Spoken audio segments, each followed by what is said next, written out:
இல்லை சார், எதிர்பார்த்த அளவுக்கு இல்லை சார், எதிர்பார்த்த அளவுக்கு. நல்லா இருந்ததுப்பா. காமெடி, செம்ம காமெடி, நல்லா இருந்தது.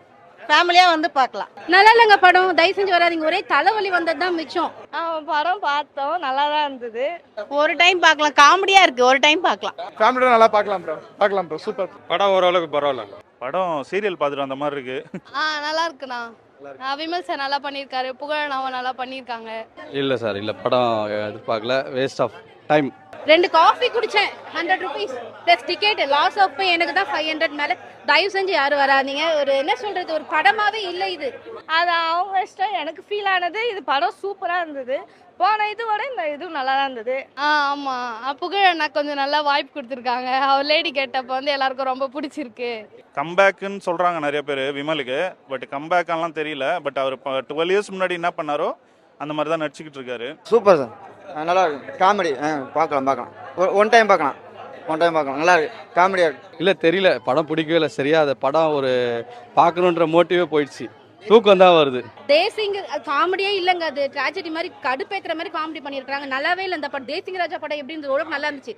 அதோட இதை கம்பேர் பண்ண சுத்தத்துக்கு நல்லா இல்லை. Waste of money, waste of time. அது நல்லா, அது அருமையாக காமெடி நல்லா இருக்கு. அடுத்த காட்சிகள் எப்படின்னு போச்சு, இது வந்து அடுத்த சீன் வந்து எப்படி போரா போகுது. ஒரு காமெடி வந்து சுத்தமாக பிடிக்கல. எதுவுமே ஒர்க் அவுட் ஆகலங்க. புகழ் படத்துல Vimal one of the character பண்ணியிருக்காரு, அப்படி வேணா சொல்லலாம். இது விமல் மூவி கிடையாது, முக்கியமா இது எழில் அவர்களுடைய படமே கிடையாது. ஒரு லெஜெண்டரி டைரக்டரை இப்படி நாசம் பண்ணி வச்சிருக்காரு படத்தை. வேஸ்ட், சுத்தமா நல்லா இல்ல. ஒண்ணுமே இல்லைங்க, இது படமே இல்லைங்க. ஃபர்ஸ்ட் ஆஃப் ஆல் இது கலக்க போது யாரு எடுத்து வச்சிருந்தா கூட நடந்திருக்கும் போல. பாதி கலக்க போது யாரு, பாதி குக் வித் கோமாளி பார்த்த மாதிரி இருக்கு. சுத்தமா நல்லா இல்ல, வேஸ்ட். இது புகழ் நல்லா பண்ணியிருக்காப்புல. புகழ் நம்ம குறைய சொல்ல முடியாது. அந்த விஜய் டிவியில் வந்து அவங்க யாருமே குறை சொல்ல முடியாது. அவங்க பாட்டில் அவங்க நல்லா பண்ணியிருக்காங்க. காமெடி லேக் ஆகுது. புகழ் எல்லாம் நடிச்சிருக்காரு, காமெடி நல்லா இருக்கு. படம் ஃபுல்லாக பயங்கர காமெடி தான், சிரிச்சுக்கிட்டே இருக்கலாம். ஃபர்ஸ்ட்லேருந்து உட்காந்துலாம் நம்ம சிரிச்சு தான் இருப்போம். பார்க்குறது எல்லாருக்குமே நல்லா தான் இருக்கும்.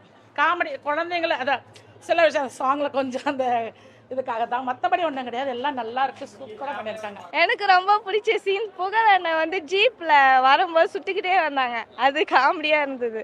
அவர் கொஞ்சம் வேற மாதிரி நடிக்கலாம். போலீஸ்னா ஒரு ஸ்ட்ரிக்டாக இருக்கணும், அப்படி இருக்கணும். காமெடின்ற பேரில் போக்கிரி விஜய் மாதிரி இன்னும் ஒன்று அப்படி இப்படின்றாப்புல. ஸோ அது செட் ஆகலை. அது பார்க்குறவங்களுக்கு ஒரு இதுவாக இருக்குது. இது எழில் அவர்கள் படமே கிடையாது நான் சொல்லுவேன். துள்ளாத மனமும் துள்ளும் எங்கே இருக்குது, தீபாவளி எங்கே இருக்குது, இந்த படம் எங்கே இருக்குது. சுத்தமாக நல்லா. இதுக்கு முன்னாடி எவ்வளோ பேரோட உழைப்பு இருக்குது, எல்லாமே வேஸ்ட் பண்ணிட்டார், நாசம் பண்ணிட்டார். நல்லா இல்லை. கத்திர எங்களை மக்களை சாவடிச்சிருக்காரு ஆடியன்ஸ், அதுதான் நம்ம சொல்ல முடியும். அவர் வந்து சுந்தர்சி மாதிரி எடுத்திருக்காரு. சுந்தர்சி அவரை டச் பண்ணியிருக்காரு. பட் சுந்தர்சி வேற மாதிரி காமெடி பண்ணியிருப்பாப்புல. இதில் காமெடி சரியில்லை.